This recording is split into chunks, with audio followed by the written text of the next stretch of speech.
Learn from these expensive mistakes, 5 premium ships that looked amazing in the armory but turned into the biggest buyer's remorse in World of Warships.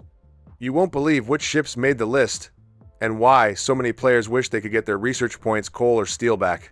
Hey everyone, welcome back to the channel. It's Normal Guy of the North here. Today we're diving into a topic that stings a little bit, the premium ships that players regret buying. Now, I know many of you watching probably have at least one of these ships sitting in your port gathering dust. Maybe it looked cool. Maybe it had hype around it. Maybe you bought it out of national pride, but once you got it, the fun just wasn't there. In this video, I'll break down the top 5 most regretted premium ships in World of Warships. Personally, I have all 5 of them, based on community feedback, forum posts, and player experiences. These aren't necessarily the worst premiums in the game, but they're the ones that left the biggest buyer's remorse. So let's get started. At number 5, Yukon, the Canadian Tier VII Battleship. When Yukon was first announced, Canadian players were hyped, myself included. Finally, a ship flying the Maple Leaf. A chance to bring some Canadian naval pride into World of Warships. On paper, she looked like she'd be a fun Tier 7 premium battleship, decent armor, those classic American-style guns, and the prestige of being Canada's ship. But here's the reality. Once players got their hands on her, the excitement quickly faded. Yukon has sluggish reload, poor AA, and a slow, lumbering playstyle that feels outdated even for Tier 7. She doesn't hit hard enough to carry, doesn't tank well enough to push, and doesn't bring anything unique to the table. The disappointment stung worse because of the expectations.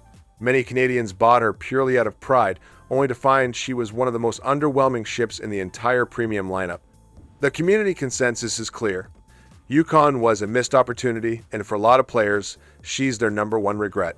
At number 4, Slava, the Soviet Tier X Battleship. Slava was supposed to be a Kremlin alternative, a sniper battleship with unmatched accuracy at range. For players who love long-range gunnery, this seemed like a dream ship. Huge Soviet guns, pinpoint dispersion, and the prestige of being a Research Bureau reward. But in practice, Slava turned out to be a letdown for many players. Yes, the guns are accurate, but they come with a painfully long reload. The armor is fragile compared to other Tier 10 battleships, and she crumbles under focus fire. Worse, Slava forces you into a passive backline playstyle. Instead of pushing in and brawling like Kremlin or Yamato, you're stuck sniping from the 20-kilometer line, praying your shells land just right.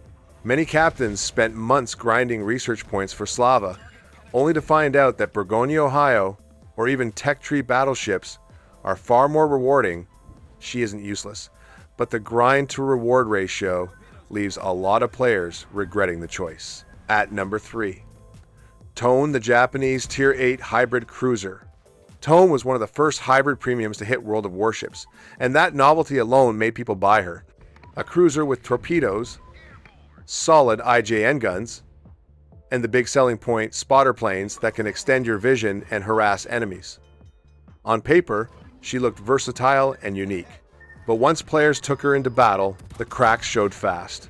Tone's guns have poor DPM compared to other Tier 8 cruisers. Her armor is paper thin, meaning she melts quickly under focus fire. And the planes? They're more of a gimmick than a useful tool. They can't spot consistently, and they don't hit hard enough to change the flow of battle. As one player put it, the planes are much less effective than other hybrids. The poor DPM and armor means she has little stopping power against enemy pushes. In the end, Tone ended up as the classic case of a ship that looked fun, but turned out to be a dud and a big source of regret for a lot of premium collectors. At number 2, California, the American Tier 7 Battleship. California is one of those ships that looks amazing in port. She's got the classic US Navy battleship profile, the historical appeal, and a broadside of heavy guns that should feel satisfying to fire. A lot of players bought her thinking she'd be Arizona's big sister, same kind of playstyle, but at Tier 7 with more power.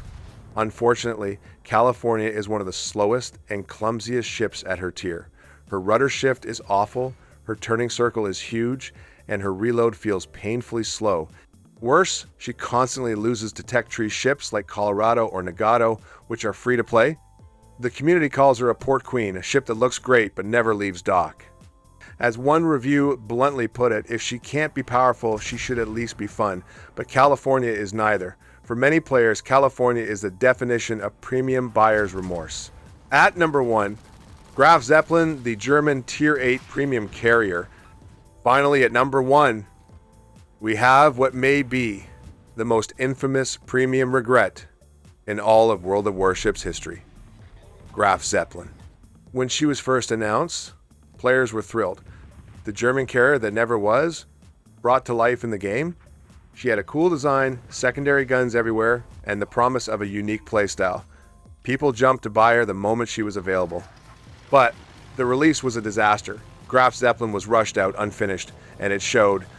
Her planes are fragile, her AP bombers are wildly inconsistent, and while her secondaries look impressive, they can't carry a carrier. She was so poorly received that Wargaming had to rework her multiple times, but even after adjustments, the community consensus is the same. She's just not worth it. Graf Zeppelin is the ultimate buyer's remorse ship. She represents everything players fear about premiums, hype that doesn't deliver, money wasted, and a ship that spends more time in port than in battle. To this day, she's the cautionary tale players bring up when talking about regretful purchases. So those are the community's picks for the top 5 most regretted premium ships in World of Warships: Yukon, Slava, Tone, California, and Graf Zeppelin. What do they all have in common? High expectations, low payoff, and frustration that makes players wish they'd spent their money or resources elsewhere. They're not necessarily the worst premiums, but they're the ones most likely to make you feel like you made a mistake. Personally, I am very disappointed in the Yukon, but I like the Graf Zeppelin. Now, I want to hear from you. What premium ship do you regret buying the most? Was it one of these, or do you have another horror story?